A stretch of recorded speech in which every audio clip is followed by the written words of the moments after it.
A top engine rebuild begins with removing the muffler. Loosening the radiators and moving them forward makes room for pipe removal from the engine cylinder head. Exhaust pipe nuts removed, the pipes can now be slid forward and pulled away from the engine. Protect the radiators when you remove the pipe.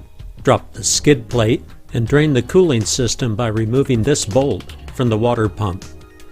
Loosening the radiator cap will allow full flow of coolant. Coolant drained, remove the clutch cable. Move the clutch and other cables out of the way. Put hardware back in place where possible.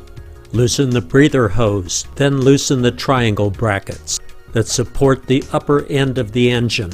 There are 3 bolts with nuts. Remove the compression release cable and bracket.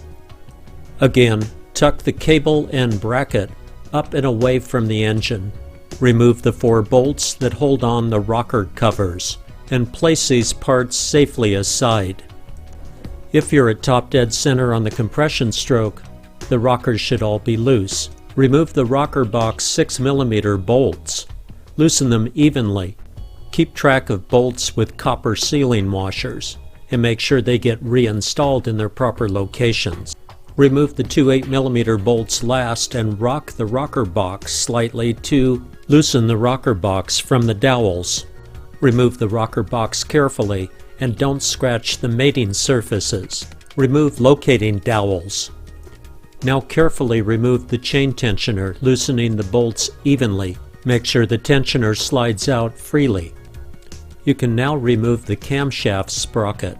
There are 2 bolts 180 degrees apart. Make sure you don't drop parts down into the crankcase. Rotate the crankshaft and the camshaft by turning the flywheel. Lift the sprocket out carefully as you remove the camshaft and bearing.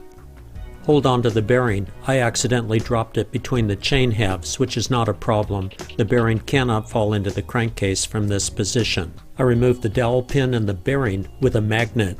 Remove the retainer for the oil plunger and spring. Remove dowels and set pins and keep track of their locations. Support the chain, don't let it drop into the crankcase. I use a 6-point deep set impact socket to loosen the 4 14mm nuts. Loosen them uniformly, just a few turns at a time. This will eliminate the risk of warping the head or distorting it during removal. Keep track of the washers. Don't let any hardware fall into the crankcase. If necessary, remove the washers with a magnet or leave them in place and be careful when you remove the head. There are 4 cylinder and head hold down long studs, nuts, and washers. I use mechanics wire to hold the chain up. The wire is running upward to the handlebar cross brace. Keep track of all hardware. Lay it out so that it can go back together the same way it came apart. Now I gently tap the cylinder head upward with a plastic sand-filled hammer. Use extreme care not to damage the aluminum casting. Loosen the water elbow on the opposite side of the head and remove the carburetor and rubber intake manifold. Head loose from the dowels, chain in place. I lift the head upward. Clear the studs and use extreme caution not to damage the mating surface between the head and the cylinder as you lift the head out of position and away from the frame. Now you can detach the mechanics wire from the handlebar and slide the wire through the head. The head is free and we can see the excessive carbon buildup from valves that were not seating properly and compression was low. The Nikasil can be carefully examined in the cylinder now, and the cylinder ridge shows glazing and damage from debris running through the upper cylinder and combustion chamber. Compression was obviously low in this engine. Now I loosen the bolts that hold the cylinder to the crankcase. I'll gently tap the cylinder upward using a sand-filled plastic hammer. Do not damage castings and make sure all hardware is loose. Lift the chain guide out of the cylinder. Raise the cylinder barrel carefully, making sure you protect the piston and connecting rod. Lift it straight up. Watch that I'm using the heel of my hand to gently set the piston down on the crankcase ledge. I'll now slide the chain and mechanics wire through the cylinder barrel.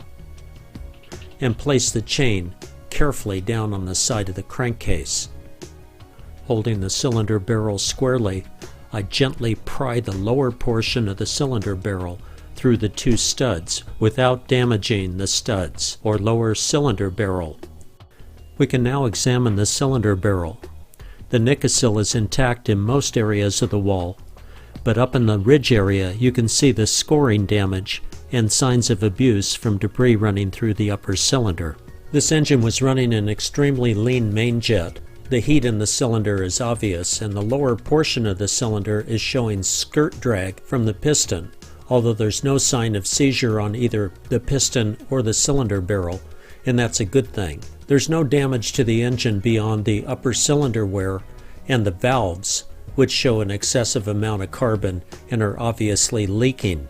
This engine had proper lubrication and quality oil, and with liquid cooling, excessive damage did not occur from running the exceptionally lean jet. Spark plug thread damage that required the installation of the time cert was likely due to heat as well.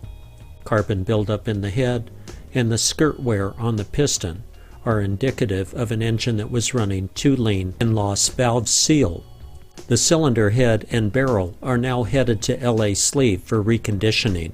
A new piston will be installed during reassembly.